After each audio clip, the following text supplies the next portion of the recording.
محبت کی کیفیات جن کا تعلق آپ علیہ الصلاۃ والسلام سے ہوتا ہے، جب وہ زبان پر یا الفاظ کا لباس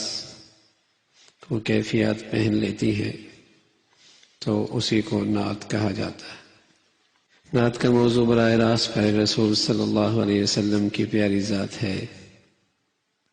حضرات صحابہ رضوان اللہ علیہم اجمعین نے خود بھی نعتی اشعار کا ایک بہت بڑا ذخیرہ اکٹھا کیا تھا۔ شاعری اہل عرب کی گھٹی میں پڑی ہوئی تھی، لیکن نزول قرآن کے بعد بہت سے نے تقریباً شعر کہنا ترک کر دیا تھا، لیکن پیارے رسول صلی اللہ علیہ وسلم کی مدح، آپ کی تعریف، آپ کی منقبت میں اور کفار کے خلاف آپ علیہ الصلاۃ والسلام کے دفاع میں بہت سارے صحابہ رضوان اللہ علیہم اجمعین نے قصیدے کہے ہیں۔ ان میں حضرت فاروق اعظم رضی اللہ تعالیٰ عنہ، حضرت عائشہ رضی اللہ تعالیٰ عنہ، حضرت عبداللہ ابن رواحہ، حضرت کعب ابن زہیر رضی اللہ تعالیٰ عنہما، اور خاص طور پر حضرت حسان بن ثابت رضی اللہ تعالیٰ عنہ، وہ تو اس حیثیت سے مشہور ہوئے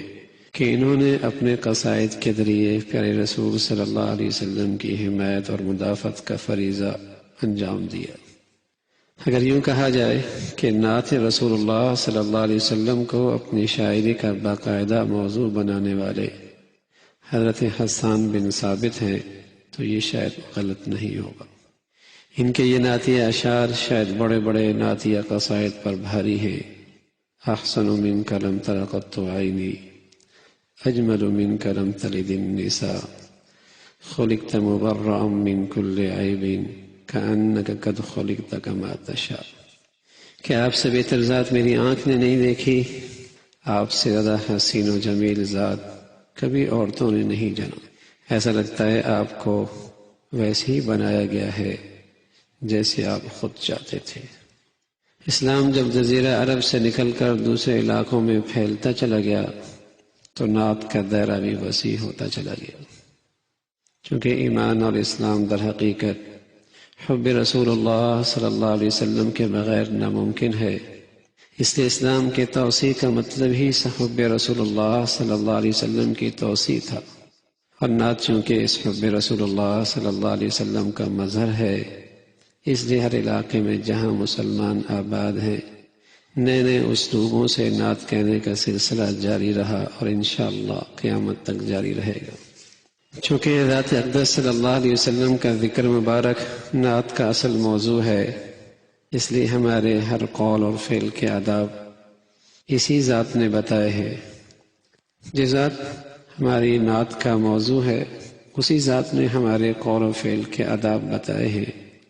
ان تمام آداب کی رعایت کیے بغیر نہ تو کوئی نعت شریعت کے مطابق ہو سکتی ہے اور نہ ہی حقیقی محبت کا تقاضا ہے کہ محبوب کے ارشادات کے خلاف کر کے اس کی تعریف اور توصیف کی جائے تو وہ ظاہر ہے اللہ کے نبی صلی اللہ علیہ وسلم کی تعریف نہ ہوگی۔ مثلا خود رسول اللہ صلی اللہ علیہ وسلم نے فرمایا لا تطرونی کما اطردت النصارى،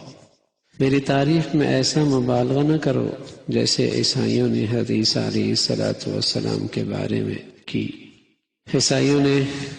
حضرت عیسیٰ علیہ الصلاۃ والسلام کی محبت کا دعویٰ کیا، لیکن یہ کھوکھلی محبت عمل اور اطاعت سے خالی تھی، اس لیے انہیں مبالغہ کر کے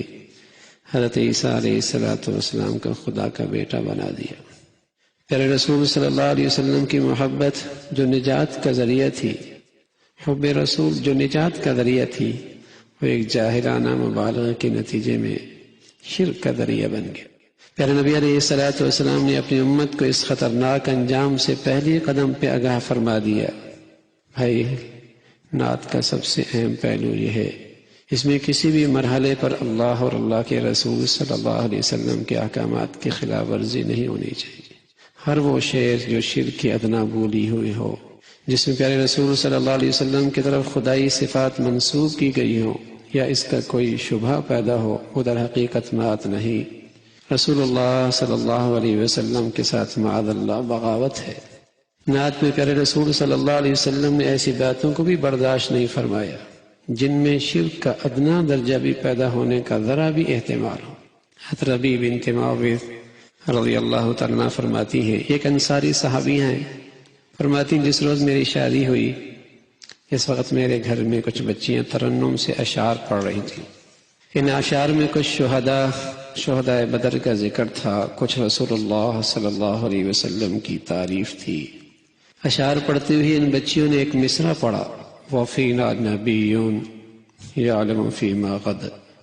ہمارے درمیان وہ نبی موجود ہے جو کل کے حالات سے باخبر ہے۔ یہ مصرع اس لحاظ سے درست تھا کہ اللہ نے آئندہ پیش آنے والی بہت سی باتوں کا علم حضور علیہ السلام کو عطا فرما دیا تھا، لیکن چونکہ الفاظ عام تھے اور ان سے وہم ہو سکتا تھا کہ آپ کی طرف وہ علم غیب منسوب کیا جا رہا ہے جو صرف اللہ ہی کی مخصوص صفت ہے، اس لیے آپ علیہ السلام نے اس مصرع کو بھی گوارا نہیں کیا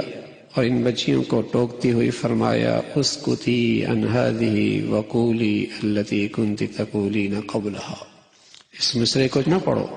اور پہلے جو پڑھ رہی تھی وہی پڑھو۔ اس واقعے سے آپ اندازہ لگایا جا سکتا ہے کہ پہلے رسول صلی اللہ علیہ وسلم کو نعت میں کون سی باتیں ناپسند تھیں۔ کوئی بھی ایسا جملہ جس میں شرک کے معنی نہیں، اس کا ذرا بھی احتمال موجود ہو، اس کو نعت میں جگہ دینا خود پیارے رسول صلی اللہ علیہ وسلم کو کتنا ناپسند ہے۔ تو بھائی، نعت محبوب خدا کی تعریف ہے، اس میں آداب، آپ صلی اللہ علیہ وسلم کی عظمت کا لحاظ، شریعت کی حدود کی بہت رعایت رکھی جائے۔ اللہ تعالی ہم سب کے دلوں میں محبت رسول صلی اللہ علیہ وسلم کا سچا جذبہ پیدا فرما دے۔